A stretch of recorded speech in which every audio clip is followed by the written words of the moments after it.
Hey guys, today I have for your review of the Semapo NJPC in AOR1.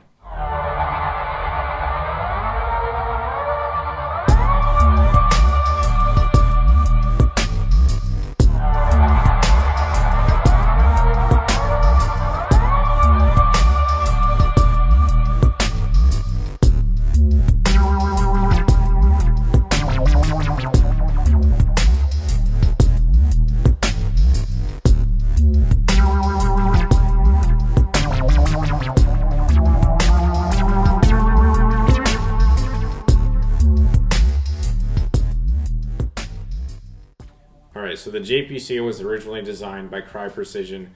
It was meant as a lightweight carrier that was meant to just be used, abused, and disposed of.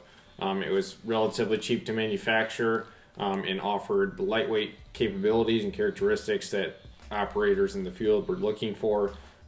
So Cry came to the rescue really and designed this guy. This version, this is the NJPC. It's the Navy version of the JPC, which stands for Jumpable Plate Carrier. It was designed really for the SEALs or NSW, DevGru, kind of those units. Basically, they were in correspondence with Cry in terms of what they wanted to see in the carrier, and Cry made those adjustments for them. The actual carrier from Cry Precision is not available to the public. If you have some buddies, I guess, in the service, you can get one through them, but they do go for a pretty penny on eBay. If you can source one, that is. Alright, so Semapo, they kind of wanted to fill the void there, and they made this replica. It's a phenomenal replica. I'm just going to get right off the bat and say that. But anyway, I'll get into the basics here in terms of what's the difference between the normal JPC and the NJPC. Really, the only difference that you're going to find on this versus the normal JPC are going to be these front flaps. On the standard JPC, there are no flap systems here, and you have basically a bungee retention system on the three mag insert, or not insert, just the three mags that can occupy the front pouch here. So what they did in modifying this, they removed this top roll of Molly, and they added Velcro for the Velcro on the flaps. What this did, it created a more secure platform. Guys didn't like the idea of using the bungee retention system, so they went with the Velcro kind of flap.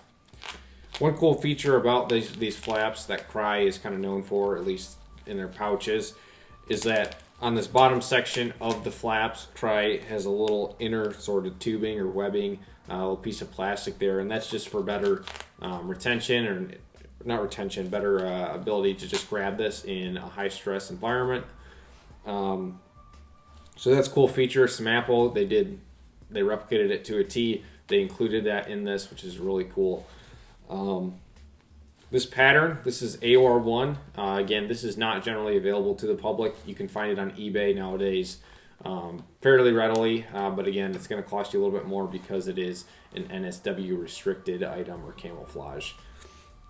Alright, so the plate bags on this, what you're seeing here, this brown material, this is actually a 4-way stretch. It's the same material that's used on the shoulder pads of the NJPC.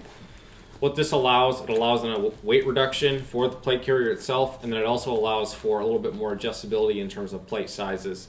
The elastic material will squeeze down on the plates, and it helps with shifting of the plates internally inside of the plate bags themselves.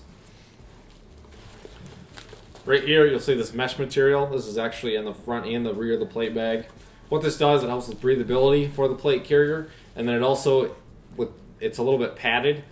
Because of the nature of the plates and how they're shaped and the hard edge on them, normally they will try and either dig into your back or your sternum. This padding will help with that a little bit, so that's why it's there. Alright, so the Semapo NJPC, it's made from the same materials that the Cry Precision is made out of. Utilizes 500 denier Cordura, so it's going to be a little bit lighter than, say, 1,000 denier would be, but more resilient than the 330D. That Cry Precision came out with in terms of pouches and stuff like that. Moving up to the shoulder pads, or the shoulder region, this is Hypalon. It's the exact same material that Cry uses on their shoulder pieces. This is a little bit thinner, I believe, than the real Crye Precision is, but it's not going to tear or break on you at all. It's extremely resilient, and unless you cut it with some scissors or something, you're good to go. On each of the shoulder pads, you have an elastic material, and that's going to help with adjustment. You can adjust these shoulder straps you can cinch them down, make them longer, depending on how big your chest size is, etc., or how broad your shoulders are, rather. Like on most plate carriers nowadays, the shoulder pads, they do have comms routing tubes. Right now I currently just have a hydration tube running through mine, but you can run hydration tubes, comms, wiring, anything you really need.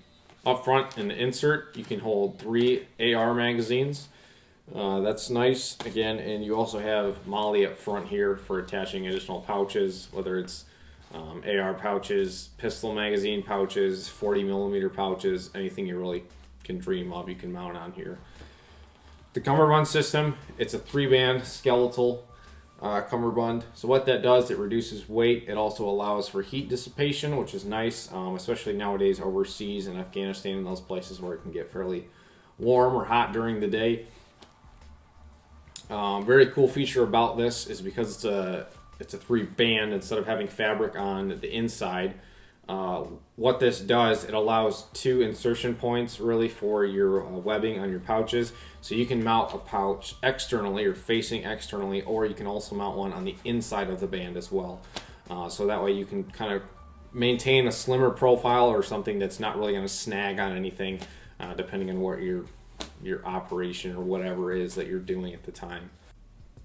All right, in terms of donning and doffing the plate carrier, it's going to be the same system as most plate carriers nowadays.